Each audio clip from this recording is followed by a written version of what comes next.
Hello friends, welcome to paralegal study.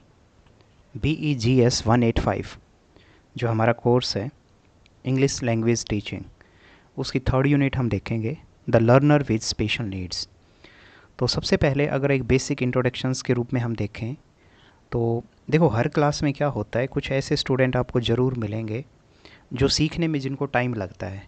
Means जो एक average student होता है, जो स्टूडेंट इजीली चीज़ों को समझ पाते हैं, लिख पाते हैं, बोल पाते हैं, तो उनके कंपेयर में ये जो स्टूडेंट्स हैं ये जनरली इनको चीज़ें थोड़ा सा लेट से समझ आती हैं। तो हम कह सकते हैं इनको एक small group of learning disabled children in every class, कि हर एक क्लास में कुछ स्मॉल ग्रुप में ऐसे चिल्ड्रंस होते हैं जिनको लर्निंग डिसेबिलिटी जिनकी होती है, उन्हीं को हम बोलते हैं स्लो लर्नर। तो स्लो लर्नर का एक सिंपल सा यहाँ पे बेसिक पहले मतलब समझा। अब आगे चलते हैं इसमें कि the learner with language problem. तो सबसे पहले हमें यहाँ पे ये समझना होगा, इसको थोड़ा क्वेश्चन की फॉर्म में देखो कि who is the learner with special needs. कौन से ऐसे चिल्ड्रंस हैं, कौन से ऐसे बच्चे हैं जिनको हम कह सकते हैं कि वो स्पेशल नीड्स की कैटेगरी में आते हैं। And how would you identify such learner, उनको आप कैसे आइडेंटिफाई करेंगे। तो इसमें क्या है फ्रेंड्स कि ए लर्नर हु में have one of the following problems, कि इनमें से जैसे कौन कौन सी प्रॉब्लम हो सकती है कि लैंग्वेज और एक्सप्रेशन जो है वो प्रॉपर उसकी डेवलप नहीं हुई। इसके अलावा पुअर कम्युनिकेशन बिहेवियर है, उसको पढ़ने में दिक्कत है, difficulty in reading, difficulty in spelling words, difficulty in writing, even problem in the concept of numbers. तो ये जो चीज़ें आती हैं ना किसी भी लर्नर में, तो हम कह सकते हैं कि वो स्पेशल नीड्स वाला वो पर्टिकुलर चिल्ड्रन है या लर्नर, उसको हम बोल सकते हैं। आगे अगर हम बात करें कि हाउ वुड यू आइडेंटिफाई, कि ये चीज़ों को आप कैसे आइडेंटिफाई करेंगे कि जो आपका लर्नर है, जिसको आप पढ़ा रहे हैं, वो स्पेशल नीड वाला स्टूडेंट है, उसको आप कैसे आइडेंटिफाई करेंगे। तो जो ये मैंने आपको चीज़ें बताई कि अगर मान लो उसका पुअर कम्युनिकेशन है, डिफ़िकल्टी इन रीडिंग है, डिफ़िकल्टी इन स्पेलिंग वर्ड्स है, डिफ़िकल्टी इन राइटिंग, ये सारी अगर चीज़ें हैं तो हम कह सकते हैं कि such learners can be identified through observation and giving appropriate test.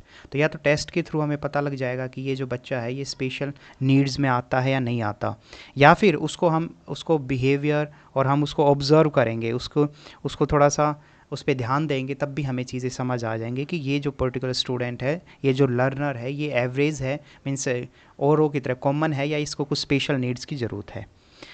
Next है, एक्चुअली देखो मैं आपको एक चीज़ बता दूं फ्रेंड्स, ये इग्नू का मटेरियल ना थोड़ा सा कॉम्प्लिकेटेड होता है, तो इसको बस आप ध्यान से पहले सुने मैं लेक्चर में आपको क्या बोल रहा हूँ, ठीक है। तो लेक्चर अगर आप इजीली सुनेंगे ना तो आपको ये चीज़ें मुश्किल नहीं लगेंगी, और अगर आप इसको गो थ्रू करेंगे, मीन्स आपको प्रॉपर एक एक लाइन इसमें पढ़ते चलेंगे इग्नू के मटेरियल में, तो ये बहुत ज़्यादा आपको उलझा भी सकता है, ठीक है। तो बस आप ध्यान से सुने क्या क्या मैं आपको बता रहा हूँ। तो मैंने अभी जस्ट आपको बताया है कि who is the learner with special need और कैसे आप उसको आइडेंटिफाई करेंगे। नेक्स्ट यहाँ पे एक आता है कि what does a teacher needs to decide before planning remediations. अगर सिंपल हम बात करें कि रेमेडी से पहले टीचर को कौन कौन सी चीज़ें डिसाइड करनी होंगी, तो देखो यहाँ पे सबसे इम्पोर्टेंट चीज़ है कि लर्निंग जो आपकी प्रोसेस है ना, वो एक यूनिक पूरी प्रोसेस कहलाती है, और यहाँ पे every learner has a unique problem. किसी को मे भी हो सकती है कोई उसका इन्वायरमेंट के कारण कि उसके आसपास ऐसे लोग ना रहे हों, या उसकी फैमिली पढ़ी लिखी ना हो, या उसको वो माहौल नहीं मिला, ये भी एक हो सकता है। दूसरा मे भी उसको कोई फिजिकली और कोई मेंटली प्रॉब्लम हो। इसके अलावा क्या पता वो उसका सेल्फ स्टीम, जो उसकी स्ट्रेंथ है, वही उसकी कभी मतलब उसको ऐसा विश्वास ही ना लगा हो कि मैं कर सकता हूँ या मैं कर सकती हूँ। तो कहने का मतलब ये है कि every learner has its own strength and weakness, and every learner has a unique problem. वो उनके इन्वायरमेंट से हो सकती है रिलेटेड, उनकी फिजिकल और मेंटली प्रॉब्लम्स हो सकती हैं। ये सारी चीज़ें एक यूनिकनेस हमें देखने को मिलती है। तो यहाँ पे जो टीचर का रोल है वो क्या है, देयरफॉर बिफोर प्लानिंग जो आप रेमेडी देंगे, सॉल्यूशन देंगे, उससे पहले आपको एक क्या करना होगा, teachers needs to develop a profile of the learner noticing strength and weakness. तो हर एक लर्नर की आपको स्ट्रेंथ और उसकी जो क्या वीकनेस है वो आपको नोट करनी होगी टीचर को, तभी वो बेहतर एक इन्वायरमेंट है वो क्रिएट कर पाएगा लर्नर के लिए, और उसमें चाहे वो स्पेशल नीड वाले बच्चे हों या चाहे कॉमन बच्चे हों, सभी जो हैं उनकी क्लास में ग्रो करेंगे, उनको चीज़ें समझ आएंगी। तो ये यहाँ पे आपको इन चीज़ में दो रूप में यहाँ पे ये क्वेश्चंस की फॉर्म में मैंने आपको बता के अच्छे से ये पूरा कॉन्सेप्ट ये समझा दिया है। Next step, speech and language difficulty को लेके। देखो सबसे पहले अगर हम समझें कि कुछ ऐसे सिम्टम्स बताओ जो शो करते हैं कि लैंग्वेज डिसऑर्डर किसी बच्चे को है, तो कौन से ऐसे सिम्टम्स हैं? सबसे पहला, difficulty in understanding the language, difficulty in producing language for expression, difficulty in auditory perspective discrimination and sequence, difficulty in जो रिदम होता है उसमें, and poor in expression in the normal auditory perceptions, और क्या होगा, परसिस्टिंग विद बेबी टॉक्स। ये जो चीज़ें हैं, ये जो जितने भी मैंने पॉइंट्स बताए, ये सारे जो सिम्टम्स हैं वो दिखाते हैं क्या कि भाई अलग उसको लैंग्वेज में को समझने में प्रॉब्लम है, उसको एक्सप्रेस करना नहीं आ रहा है, उसको सीक्वेंस में जो चीज़ें होती है उसमें अगर वो पजल है, बेबी टॉक्स ऐसे बच्चे की तरह, बिल्कुल कई बार आपने देखा होगा जो एज में तो बड़े हो जाते हैं लेकिन जब वो बोलेंगे तो ऐसे छोटे बच्चे की तरह बोलते हैं। क्या ऐसा कुछ है? क्या ऑडिटरी, क्या उनको सुनने में बोलने में कुछ प्रॉब्लम्स है? ये कुछ सिम्टम्स हैं। अगर ऐसा कुछ है, मीन्स ये प्रॉब्लम्स हैं, तो वो साफ इंडिकेट करता है कि उस बच्चे को लैंग्वेज डिसऑर्डर है। ठीक है। नेक्स्ट अगर बात करेंगे what are the common indicators, कि अगर कोई 7 ईयर जो चाइल्ड है उसको लेके अगर हम बात करें कि कौन से ऐसे इंडिकेटर्स हैं जिसको जो शो करता है कि ये जो चीज़ें हैं ये नॉर्मली हैं नहीं हैं। तो सबसे पहला क्या है, the common indicators that is 7 years old child's language है develop normally are can make grammatically correct sentence, कि अगर बच्चा है कोई 7 साल तक का बच्चा है, अगर हम कहें कि वो बिल्कुल सही है, उसकी जो डेवलपमेंट है वो बिल्कुल सही हुई है, तो वो क्या ऐसे साइन हैं जिससे हमें पता लग जाएगा? तो अगर वो ग्रामेटिकल जो करेक्ट सेंटेंसेस, मैं प्रॉपर ग्रामर की बात नहीं कर रहा हूँ, लेकिन फिर भी एक प्रॉपर जो बेसिक सेंटेंस जो फॉर्मेशन है अगर वो करेक्ट कर पा रहा है, इसका मतलब वो बिल्कुल सही है। दूसरा, is able to use negative while speaking, बोलते दौरान अगर हमें कोई नेगेटिव सेंटेंस बोलना है, ठीक है, अगर वो नेगेटिव सेंटेंसेस को बेहतर तरीके से बोल पा रहा है, इसका मतलब भी उसकी जो डेवलपमेंट है वो काफ़ी सही हुई है। इसके अलावा अगर वो अपने आइडियाज़ को एक्सप्रेस अच्छे तरीके से कर पा रहा है, साउंड अगर उसको कोई चीज़ बोली जाती है और अच्छे से वो सुन पा रहा है, तो ये जो सारी चीज़ें हैं वो शो करती हैं कि वो जो पर्टिकुलर जो स्टूडेंट है या बच्चा जो है उसकी जो लैंग्वेज है प्रॉपर डेवलप्ड हुई है। नेक्स्ट अगर उसको क्वेश्चंस की फॉर्म में समझें कि which are the 3 category language based learning problems को लेके अगर हम बात करें तो कौन सी ऐसी चीज़ें हैं जो डिफ़िकल्टी फेस होती हैं, तो उसमें 3 कैटेगरी में इन प्रॉब्लम्स को बांटा गया है लैंग्वेज पे आधारित। पहला है लैंग्वेज डिफ़िकल्टी, कि मान लो उसको वो लैंग्वेज समझ ही नहीं आए, उसको डिकोड ही करना ना आए, उसको डिफ़िकल्टी हो रही है उस आइडिया को, उस लैंग्वेज को पकड़ने में, तो एक लैंग्वेज डिफ़िकल्टी हो सकती है। दूसरा जो डिफ़िकल्टी हो सकती है वो हो सकती है आपकी स्पीच प्रॉब्लम, जैसे आपको वॉइस फ्लुएंसी जो है उन सब से रिलेटेड। एक आपका प्रॉब्लम हो सकती है रिसेप्टिव डिफ़िकल्टीज़। रिसेप्टिव डिफ़िकल्टीज़ का मतलब होता है 2 तरीके के अगर साउंड हैं, ठीक है, अगर कुछ ऐसे वर्ड्स हैं जो 2 तरीके के सिमिलर साउंड जो है या उनकी साउंड थोड़ा थोड़ा मिलती जुलती है, तो इस तरीके की जो चीज़ें हैं वो कैच नहीं कर पा रहा है, उसमें से वो डिफ्रेंशिएट नहीं कर पा रहा है। अगर ऐसा प्रॉब्लम है तो उसको बोलते हैं रिसेप्टिव डिफ़िकल्टी। लैंग्वेज डिफ़िकल्टी मैंने बताई जब बच्चा डिकोड और इनकोड नहीं कर पा रहा है अपने आइडियाज़ को लैंग्वेज की फॉर्म में, और स्पीच प्रॉब्लम है कि वो बोल ही नहीं पा रहा है क्लियरली। तो ये कुछ कैटेगरीज़ हैं जो लैंग्वेज बेस्ड प्रॉब्लम की जो हमने बात की। Next time briefly describe the remedy measures to have children overcome language based learner disability. जो हमने ऊपर बात की अभी कि जो लैंग्वेज बेस्ड लर्निंग डिसेबिलिटी अगर है तो उनके लिए कौन कौन से मेजर्स हमें ऐसे स्टेप्स उठाने होंगे जिनके तहत हम उस बच्चे की या उस लर्नर की हेल्प कर सकते हैं। तो उसमें सबसे पहले है कि एक्टिविटीज़, एक तो साउंड बेस्ड जो एक्टिविटीज़ हैं उसके ऊपर जोर दें। इसके अलावा लिसनिंग और रिपीटिंग साउंड्स, उसको जो साउंड्स हैं वो बार बार सुनाएं, रिपीट करवाएं ताकि उसको प्रैक्टिस हो। इसके अलावा फोनिक गेम्स जो हैं, हम गेम के थ्रू भी उसकी जो लैंग्वेज की जो प्रॉब्लम्स है डिकोडिंग की और जो लैंग्वेज बेस्ड जितनी भी डिसेबिलिटीज़ है उसको रिमूव कर सकते हैं। राइमिंग गेम हुआ, इसके अलावा कुछ जो फैमिलियर जो वर्ड्स होते हैं उससे रिलेटेड गेम खिला सकते हैं। इनकरेज कर सकते हैं चिल्ड्रन को ताकि वो अपने आप को एक्सप्रेस करे, एक्सप्लेन करे। इसके अलावा उसके इनकरेजिंग इमेजिनेटिव प्लेज एक्टिविटी, कुछ ऐसे इमेजिनेशन उसको बनाएं, वो हम बोलें कि तुम ऐसा सोचो, तो वो स्टोरीज़ के रूप में एक इमेजिन करवाएं सिचुएशंस को और उसको प्ले एक्टिविटीज़ के रूप में हम खिलवाएं, ये हो सकता है। इसके अलावा जो बच्चे की जितने भी क्यूरीज होते हैं उसके क्वेश्चंस होते हैं उसके आंसर्स दें, और इसके अलावा लॉट ऑफ स्टोरीज़ जो हैं वो क्लास में हम डिस्कस करें। ये जो सारी चीज़ें अगर हम करेंगे तो बच्चे का जो लैंग्वेज बेस्ड लर्निंग डिसेबिलिटी वाला जो पार्ट है, ये जो प्रॉब्लम्स है उसकी दूर हो जाएगी। तो यहाँ पे देखो सिंपल सी अगर मैं बात करूँ तो प्रॉपर क्वेश्चंस एंड आंसर्स की फॉर्म में हमने स्पीच एंड लैंग्वेज डिफ़िकल्टीज़ वाला जो है पूरा ये कर दिया है, क्योंकि अगर आप इसको पढ़ने चलेंगे इसमें तो ये काफ़ी कॉम्प्लिकेटेड है और आप बहुत पजल होंगे ये। और इसमें कुछ भी नहीं छूटा है, मैंने जो अच्छे से आपको बताई है वो चीज़ उसमें सारी कवर है। एक और चीज़ फ्रेंड्स देखो, इसमें इग्नू का जो मटेरियल है, मान लो उसमें 15 पेज या 20 पेज इस तरीके का मटेरियल है ये, इसकी जो बिल्कुल क्रीम फॉर्म अगर चाहिए आपको, जो कि मैक्सिमम 4 पेज या 5 पेज इस तरीके के जो आपको बिल्कुल टू द पॉइंट जो नोट्स चाहिए, तो आप उसको बाई कर सकते हैं 10 रुपीज़ पर यूनिट के हिसाब से। जितने भी ये मेरे यहाँ पे कोर्सेज़ हैं प्लेलिस्ट में, उन सभी के जो नोट्स हैं वो अवेलेबल हैं, एक आध कोर्सेज़ को छोड़ के। लेकिन अगर मैं यहाँ पे पर्टिकुलर इंग्लिश की बात करूँ तो वो आप बाई कर सकते हैं 10 रुपीज़ पर यूनिट के हिसाब से आपको वो नोट्स मिल जाएंगे। और उसमें है क्या, उसमें मेनली चीज़ें ये होगी कि आपको चीज़ें ईजी पड़ेंगी। जैसे मैं आपको एक बार दिखा भी देता हूँ, जस्ट 1 मिनट आप मुझे दीजिए। जैसे यहाँ पे अगर मैं बात करूँ अभी ये इन्हीं की थर्ड जो यूनिट्स हम कर रहे हैं ना, तो ये देखो ये लर्नर विद स्पेशल नीड्स, तो इसको अगर हम देखें यहाँ पे तो ये बहुत ही क्रीम फॉर्म में आपको जो है नोट्स हैं ये मिल जाएंगे ऐसे, ठीक है। तो उससे क्या होगा, एग्ज़ाम के टाइम पे जस्ट आप इनको गो थ्रू करेंगे और आपको काफ़ी हेल्प मिलेगी। तो आपको बुक नहीं देखने की ज़रूरत है, जस्ट आप रीड करेंगे, मीन्स आप जो लेसन है जो लेक्चर है उसको सुनेंगे, और अगर नोट्स को आप देख लेते हैं तो आपको ये मटेरियल उठाने की ज़रूरत नहीं है, इतना मैं आपको वादा करता हूँ, ठीक है। तो और ख़ुद से बना सकते हैं तो आप खुद से भी बना सकते हैं, बाकी किसी को चाहिए तो वो ज़रूर मुझे मैसेज कर सकता है, और मेरा जो नंबर है वो आपके जो चैनल का जो डिस्क्रिप्शन पेज है वहाँ पे आपको मिल जाएगा। नेक्स्ट टॉपिक हम करते हैं फ्रेंड्स, रीडिंग डिफ़िकल्टीज़ क्या होता है। यहाँ पे देखो सबसे पहले एक टर्म्स यहाँ पे दे रखी है कि डायलेक्सिया जो है ये क्या होता है। तो इसका मतलब क्या होता है, इसका मतलब है सिंपल सा बात कि it is a specific learning disability, जिसके तहत आप वर्ड्स को रिकग्नाइज़ नहीं कर पाते।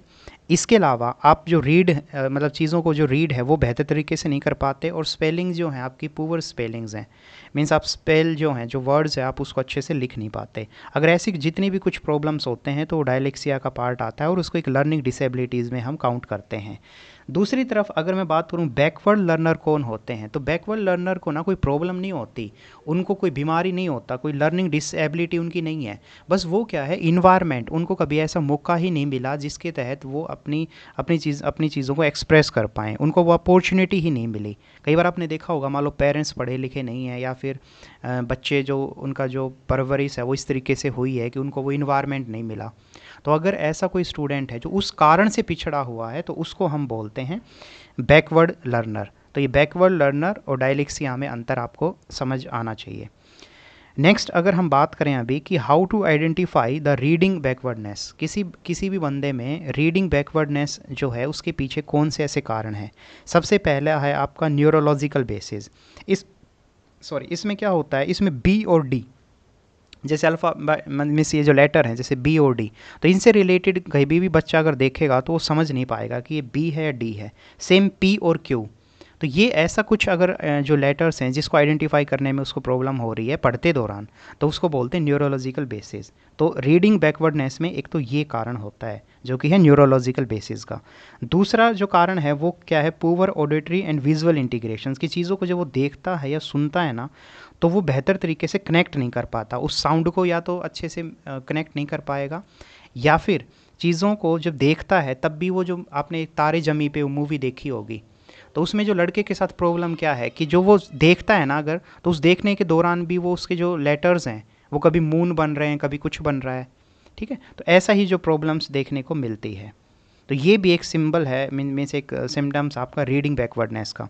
नेक्स्ट है इन्वायरमेंटल कॉज, ये भी एक कारण हो सकता है कि आप इकोनॉमिकली बहुत बैकवर्ड हैं, या आपके पास वो इतना माहौल नहीं दिया, या आपको कोई पढ़ाने वाला नहीं था। तो ये जो सारी चीज़ें हैं मीन्स न्यूरोलॉजिकल बेसिस, इसके अलावा जो poor auditory and visual integration and environmental causes, these are the various factors which relates to the reading backwardness. Next अगर हम बात करें कि what are the visual motor difficulty, जो विजुअल मोटर डिफ़िकल्टीज़ क्या होती हैं और इसको हम कैसे ओवरकम कर सकते हैं। तो विजुअल मोटर डिफ़िकल्टीज़ में पहली बात तो हम समझते हैं कि इसमें होता क्या है। तो जिस भी चिल्ड्रन को विजुअल मोटर डिफ़िकल्टीज़ होगी ना, वो क्या करेगा, एक तो फिगर को आइडेंटिफाई, करेक्ट ओरिएंटेशन से फिगर को आइडेंटिफाई नहीं कर पाएगा। इसके अलावा जब वो पढ़ेगा ना तो उसकी जो साउंड है वो बेहतर तरीके से कुछ वर्ड्स जो हैं वो उसको ना तो उसकी साउंड उसको पकड़ में आएगी, और सीक्वेंस जो है स्पेशली जैसे अगर मैं बात करूँ कि कोई लेटर्स है, कोई नंबर्स है, जैसे मैं कहूँ असेंडिंग ऑर्डर या डिसेंडिंग ऑर्डर, इस तरीके की जो सीक्वेंस होती है उसमें वो डिफ्रेंशिएट नहीं कर पाएगा। इसके अलावा जैसे कुछ ऐसा भी होता है कि some of the these childrens fuse letters, जैसे क्लोज और डोज, मान लो दो वर्ड अगर मैं बात करूं यहाँ पे क्लोज और डोज, तो ऐसे जो स्टूडेंट होंगे ना जिनको विजुअल मोटर डिफ़िकल्टी है वो इन दो वर्ड्स के बीच डिफरेंस नहीं कर पाएंगे। ये जब वो इनको देखेंगे ना तो उनको ये सेम एक जैसे दिखाई देंगे। ठीक है, तो ये तो कुछ मैंने आपको बताए हैं कि ऐसे कौन कौन से ऐसे चीज़ें हैं जो शो करती हैं कि चिल्ड्रंस में या जो वो लर्नर है उसमें विजुअल मोटर डिफ़िकल्टीज़ हैं। अब बात आती है कि इसको ओवरकम किया कैसे जा सकता है, कैसे हम इसको कम कर सकते हैं। तो सबसे पहला तो है कि टीचर क्या करे कि जो वर्ड्स हैं उसको सब पार्ट में डिवाइड करे। इसके अलावा जो जो प्लास्टिक लेटर्स या कुछ बड़े लेटर्स में बना के उनको दिखाए ब्लैक बोर्ड पे या एक्टिविटी कराए। इसके अलावा identify words using colour, as a colour के रूप में अलग से हाईलाइट करे जहाँ पे भी वो स्टूडेंट्स ऐसे अटकते हैं।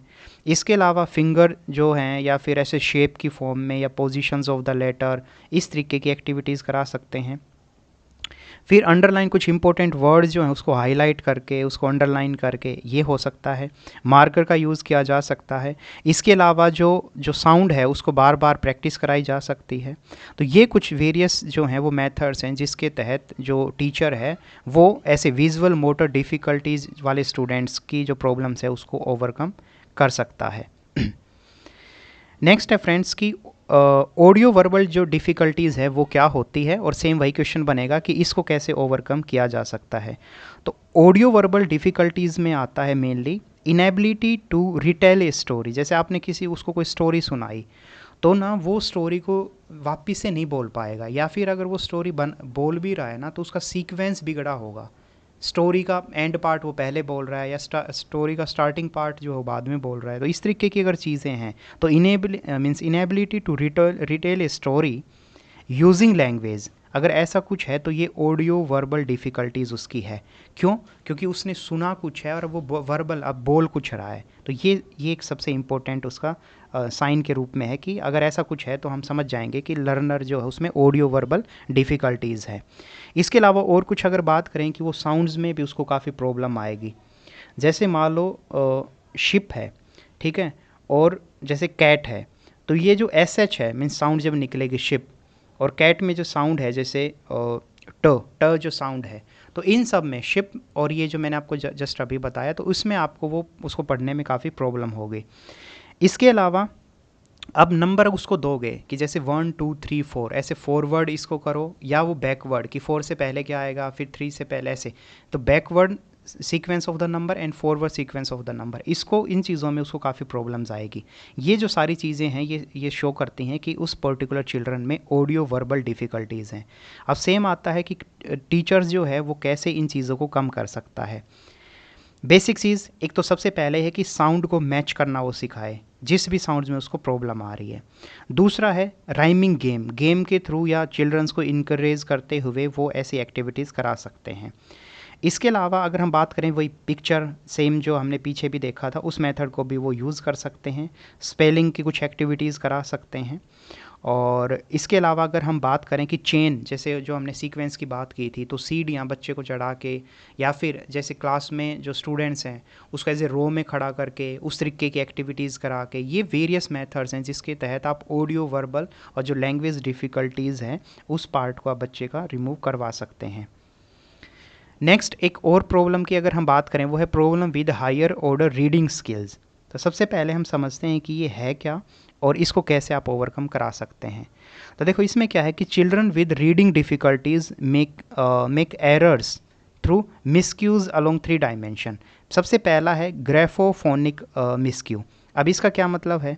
इसका मतलब है कि जैसे the child miscues the word by replacing it with a similar word, for example reading butter for better, look for lock. जैसे दो वर्ड हैं, एक है बटर एक है बेटर, तो एक जैसे से ये थोड़ा सा साउंड कर रहे हैं। तो ग्राफोफोनिक मिसक्यू का मतलब होता है कि बच्चा जो है ऐसे जो सिमिलर वर्ड्स जो हैं उनको रिप्लेस कर देता है। मीन्स बोलना उसको अगर आपने पढ़ने के लिए दिया कि बटर जो है उसको बोलो, तो बटर की बजाय वो बैटर बोल देगा। अगर बैटर पढ़ने के लिए वर्ड आपने दिया तो बटर बोल देगा। तो इस तरीके की जो प्रॉब्लम्स है उसको बोलते हैं ग्राफोफोनिक मिसक्यू। और ये किसका पार्ट है? ये है हायर ऑर्डर रीडिंग स्किल्स के तहत ये आता है, ग्राफोफोनिक मिसक्यू। नेक्स्ट जो है वो है सेंटिक मिसक्यू। तो सेंटेक्टिक मिसक्यू जो है इसमें क्या होता है, जैसे when the child reads mother was speaking in place of mother was singing. कहने का मतलब ध्यान से देखना कि उसको बोलना ये था कि मदर वॉज स्पीकिंग, कि उसकी माँ बोल रही थी, लेकिन वो बोल क्या रहा है, वो बोलेगा उसकी बजाय मदर वॉज सिंगिंग, कि मम्मी जो है या माँ जो है वो गा रही थी। तो ये क्या है, इसको सिंटेक्टिक मिसक्यू बोलते हैं, कि ओरिजिनल जो वर्ड है उसकी जगह वो कुछ और ही वर्ड्स जो है वो सेंटेंस में पुट कर रहा है बोलते दौरान। नेक्स्ट है वो है सिमेंटिक मिसक्यू। इसमें क्या होता है, इसमें अगर हम बात करें, here the child replace a word by it's synonym. जैसे मान लो आपको एक सेंटेंस उसको बोलना था कि we went to our homes, उसकी बजाय वो बोल रहा है कि we went to our houses. कि हालांकि होम और हाउसेज तो सेम है, लेकिन नहीं, उसको प्रॉब्लम आती है कि उसको ये जो सिनोनिम्स वाला जो पार्ट है, कि जो करेक्ट सेंटेंस की जो फॉर्मेशन है वो कैसी होगी, उसको वो आइडेंटिफाई नहीं कर पाता, तो उसी को बोलते हैं सिमेंटिक मिसक्यू। तो ये जो जितने टाइप के जो एरर वो करता है, ग्राफोफोनिक मिसक्यू, सेंटिक मेस्क्यू और सिमेंटिक मेस्क्यू, ये सारी चीज़ें हैं, ये आती हैं problem with higher order reading scale में। अब इसके लिए भी सेम है कि जो मेजर्स हैं, जो रेमेडियल जो मेजर्स है वो क्या हैं। सबसे पहले कि फोक टेल्स, कहानियाँ और इस तरीके की चीज़ें उसको सिखाई जाएं। लिसनिंग रीडिंग स्किल जो है उसके ऊपर जोर दिया जाए। फैक्चुअल जो टेक्स्ट है थोड़ा बहुत लिखना और बार बार रीडिंग करने पे जोर दिया जाए। इसके अलावा अगर हम बात करें कि जो वोकेबलरी है, जो उसको जिन चीज़ों में प्रॉब्लम आ रही है उसको हम बार बार या तो लिखने पे उसका जोर दें और बार बार उसको प्रैक्टिस कराएं। ये सब कुछ मेजर्स हैं जिसके तहत हम बच्चे के अंदर ये चीज़ें, ये जो प्रॉब्लम्स है उसको रिमूव कर सकते हैं। नेक्स्ट जो टॉपिक है फ्रेंड्स वो है हमारा डिफ़िकल्टी विद राइटिंग। अब इसमें क्या है डिफ़िकल्टी विद राइटिंग में, तो देखो इसमें क्या है कि बच्चा जो है ना वो लिख नहीं पाता है। Means the difficulty in planning and selection of ideas. कि जैसे आप उसके पास आइडिया है, जैसे कई बार आपका भी ऐसा होगा कि आपने जैसे लेक्चर सुना, नोट्स पढ़े आपने, तो आपको चीज़ें समझ भी आ गई, लेकिन जब एग्ज़ाम में लिखने की बारी आएगी ना तो आपको बड़ी घबराहट होती है। आपको ये नहीं लगता, आपको समझ नहीं आता कि सिलेक्शन कैसे करें। जो अपने आइडियाज़ हैं, जो जो आपके दिमाग में चीज़ें आ रही हैं, उसको प्रॉपर प्लान और सेलेक्ट फॉर्म में कैसे उसको हम कॉपी पे उतारें, पेज पे उस पर कैसे लिखें। तो एक्सप्रेशन वो नहीं कर पाते, उनके पास जो प्रॉपर जो वोकेबलरी होती है अगर उसकी कमी है, अपने आइडियाज़ को वो सिलेक्ट नहीं कर पा रहे हैं, ये सारी जो प्रॉब्लम्स हैं ये आती हैं राइटिंग के दौरान।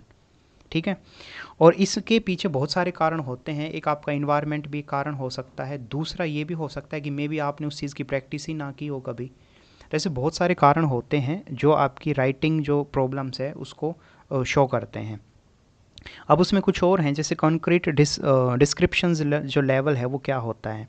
इसका मतलब होता है the child at the concrete descriptions level can convert through into oral language. कि ओरल जो लैंग्वेज वो जो बोलता है उसके थ्रू अब उसने थोड़ा बहुत कुछ लिमिटेड रिटन एक्सप्रेशन जो है वो करने लगा है। जैसे बहुत ज़्यादा तो नहीं, रिटन बहुत ज़्यादा नहीं कर पाता, लेकिन कॉन्क्रीट जो डिस्क्रिप्शन जो लेवल है ये राइटिंग का वो पार्ट है जिसमें ओरली जब आप बोलते हो तो उसका थोड़ा बहुत कुछ हल्का फुल्का आप उसको लिख भी पाते हो। अगर ऐसा जो लेवल है उसको बोलते हैं कॉन्क्रीट डिस्क्रिप्शन लेवल। उसके बाद जो लेवल होता है वो होता है कॉन्क्रीट इमेजिनेटिव लेवल। इसमें क्या होता है, इसमें आपको थोड़ी सी पहले वोकेबलरी चाहिए होती है। आपके पास जो वोकेबलरी है, आपके पास जो वर्ड्स हैं, तो आप क्या करोगे, आप जो आपने सोचा है, आपके माइंड में कोई स्टोरी आई, आपने कोई चीज़ों को इमेजिन किया, उन चीज़ों को अगर आप लिख पा रहे हैं बेसिक वोकेबलरी के साथ, तो सबसे पहला जो लेवल था मैंने बताया वो था कॉन्क्रीट डिस्क्रिप्शन। मीन्स बिल्कुल थोड़ा बहुत लिख पा रहे हैं। उसकी जो नेक्स्ट स्टेज है जिसमें आपको थोड़ी बहुत वोकेबलरी भी चाहिए, थोड़ा सेंटेंस फॉर्मेशन आपको बेहतर करनी होगी, और आपने जो आइडिया सोचा था, जो आपके विचार जो आया, उसको आप अब लिख पा रहे हैं। पहले वाले में जो कॉन्क्रीट डिस्क्रिप्शन है उसमें आपने सोचा नहीं था, उसमें आपने जस्ट जो पढ़ा, आपको जो समझाया गया, जो आपको बताया, उसको आप लिखने की कोशिश कर रहे हैं। लेकिन यहाँ पे क्या है, आपके अंदर कुछ आइडियाज़ आए, आपने किसी चीज़ को इमेजिन किया, उसको अगर आप वर्ड्स में कुछ बेसिक वोकेबलरी के साथ लिख रहे हैं तो उसको बोलते हैं कॉन्क्रीट इमेजिनेटिव लेवल। तो ये भी काफ़ी एक इम्पोर्टेंट पार्ट होता है जो बच्चे की हेल्प करता है उसकी जो राइटिंग पार्ट को। नेक्स्ट है एब्स्ट्रैक्ट डिस्क्रिप्टिव लेवल। इसमें क्या होता है, इसमें this is the next level in writing where the childrens can write longer piece of text. ठीक है, पिक्चर्स आपने उसको दिखाई या कोई ऐसे आपने सिचुएशन दी, तो अब वो लंबा जो एक काफ़ी लंबे जो टेक्स्ट है वो जो टेक्स्ट है वो लिख सकता है। तो ऐसे 3 पार्ट में हमने इसके लेवल्स को बांटा है, कॉन्क्रीट डिस्क्रिप्शंस लेवल, इसके अलावा कॉन्क्रीट इमेजिनेटिव लेवल, और इसके अलावा कॉन्क्रीट एब्स्ट्रैक्ट डिस्क्रिप्टिव लेवल। ये कुछ लेवल्स हैं जो आपको पता होने चाहिए। नेक्स्ट है कि जो एक डिफ़िकल्टीज़ आती है फिर ग्रामर स्ट्रक्चर्स को लेके अगर हम बात करें, तो उसमें teachers can help such childrens by using the method given below, कि उनको इनकरेज करके, इसके अलावा बार बार राइटिंग्स को प्रैक्टिस करा के, और इनकरेज टू टॉक और before putting it down in the paper, अपने आइडियाज़ को, इन सब के थ्रू वो जो उसकी डिफ़िकल्टीज़ हैं उसको, जो ग्रामेटिकल स्ट्रक्चर्स में जो प्रॉब्लम्स होती है उसको दूर किया जा सकता है। नेक्स्ट है कि डिफ़िकल्टी अगर हैंड राइटिंग में प्रॉब्लम्स है तो उसको हम जो टीचर्स है वो कैसे रिमूव कर सकता है। तो उसको है कि pre writing activities, daily basis पे एक्टिविटीज़ उसको राइटिंग की दे करके, उसका observing their on hand movement, इसके अलावा copying writing on the blackboard के ऊपर लिखवा करके, तो इस तरीके की कुछ मेथड्स, कुछ एक्टिविटीज़ करके वो जो स्टूडेंट्स की जो राइटिंग पार्ट है, हैंड राइटिंग है, उसको इम्प्रूव करा सकता है। इसमें अगर एक और इम्पोर्टेंट चीज़ बताऊं मैं, जैसे जो डिफ़िकल्ट, कईयों को हैंड राइटिंग में डिफ़िकल्टीज़ होती है, वो किस तरीके की होती है, जैसे रिवर्सल को लेके, जैसे गोड्स लिखना है तो वो GOSD लिख देगा। ओरिएंटेशन एरर भी कई बार देखने को मिलता है, जैसे डॉग्स की जगह वो बॉग्स लिख देगा क्योंकि B और D में उसको प्रॉब्लम है। इसके अलावा जैसे जो टेलीविज़न की जगह टेलीसन लिख देगा, तो इस तरीके से उसको प्रॉब्लम्स आ रही है। बनाना लिखना है तो उसको वो काफ़ी जो वर्ड्स हैं उस फॉर्म में ले आएगा। Just a minute. तो ये जो सारी प्रॉब्लम्स हैं friends, means reversal, orientation error, other form of error and preservations, ये कुछ वेरियस टाइप ऑफ जो राइटिंग एरर हैं जो आपके पूछ भी सकते हैं, ये आपको पता होना चाहिए। और इसके मेजर्स के लिए क्या करना होगा वो मैंने आपको बताया, प्री राइटिंग एक्टिविटीज़ करनी होंगी, इसके अलावा observing their own hand movement, इसके अलावा कॉपिंग and writing on the black board, improve hand writings on the daily basis, ये कुछ एक्टिविटीज़ करके आप उसको बेहतर कर सकते हैं। तो डिफ़िकल्टी विद हैंड राइटिंग की बात की मैंने, उससे ऊपर मैंने डिफ़िकल्टी विद ग्रामर स्ट्रक्चर बताया आपको, और उसके ऊपर हमने difficulties in plan and selection of ideas, तो उसमें हमने कुछ लेवल देखे थे, कॉन्क्रीट डिस्क्रिप्शंस लेवल, इसके अलावा कॉन्क्रीट इमेजिनेटिव लेवल और एब्स्ट्रैक्ट डिस्क्रिप्टिव लेवल। तो ये सब चीज़ें हैं फ्रेंड्स। और इसके नोट्स मैं फिर बोल रहा हूँ, अगर आपको नोट्स चाहिए जो बिल्कुल टू द पॉइंट, और जस्ट आप अगर लेक्चर सुनेंगे और जस्ट एक बार नोट्स को रिवाइज करेंगे तो आपको ईजी पड़ेगा वो। तो अगर आपको ऐसा कुछ चाहिए तो आप ज़रूर मुझे मैसेज कर सकते हैं। Thank you so much.